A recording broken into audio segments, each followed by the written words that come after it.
Welcome to my channel.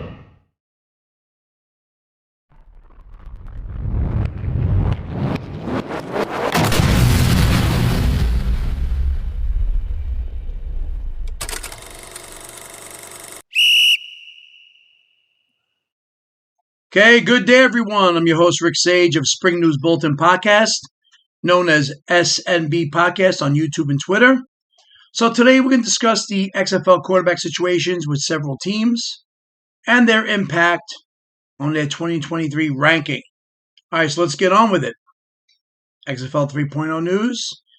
As you already know, Bryan Scott has asked for his release from the Vegas Vipers 2 days ago, as they were waiting all along for ex-NFL journeyman Brett Hundley, the ex-Packer, ex-Colt, ex-Saint, ex-Raven, to sign with the XFL and the Vegas Vipers.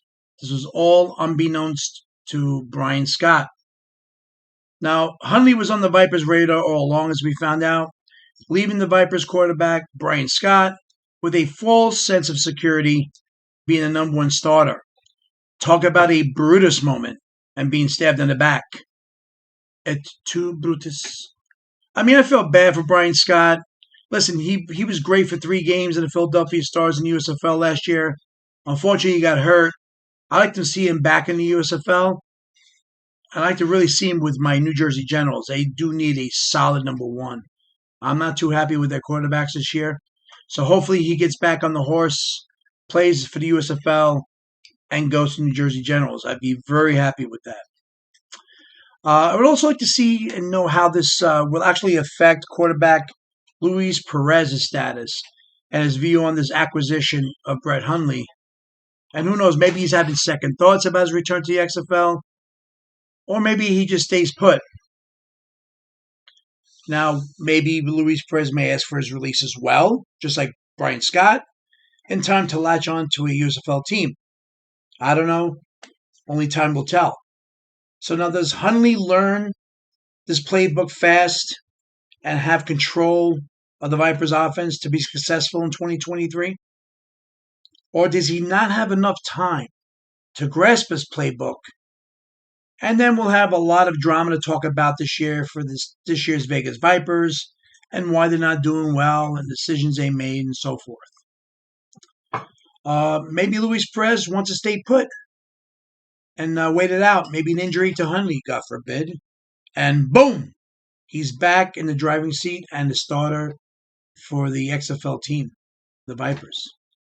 Or maybe he second guesses his recommitment to the XFL and he tries to get back to the USFL in a few months as a starter with some other team.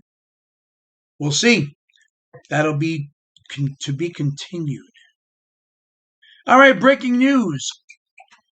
Quarterback PAXTON LYNCH, the former NFL quarterback for the Broncos and most recently from the USFL Michigan Panthers, has signed with the XFL. Last year with the USFL Michigan Panthers, he had a 2-1 record. He did sign on late in his limited role, played about 3 games.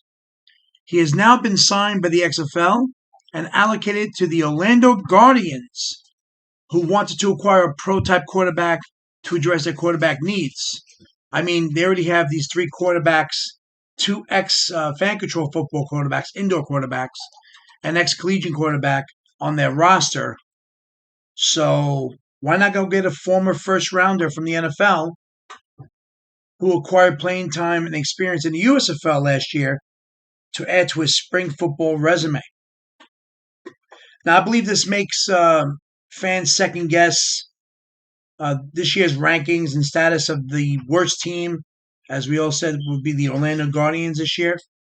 So that makes you wonder if maybe now St. Louis or Houston takes the number 8 slot as the worst team, since we have news about the Guardians' new signing. Now, what do you guys think of this? Guardians still the worst? Or does this move them to like one notch above into the number 7th ranking or possibly 6th?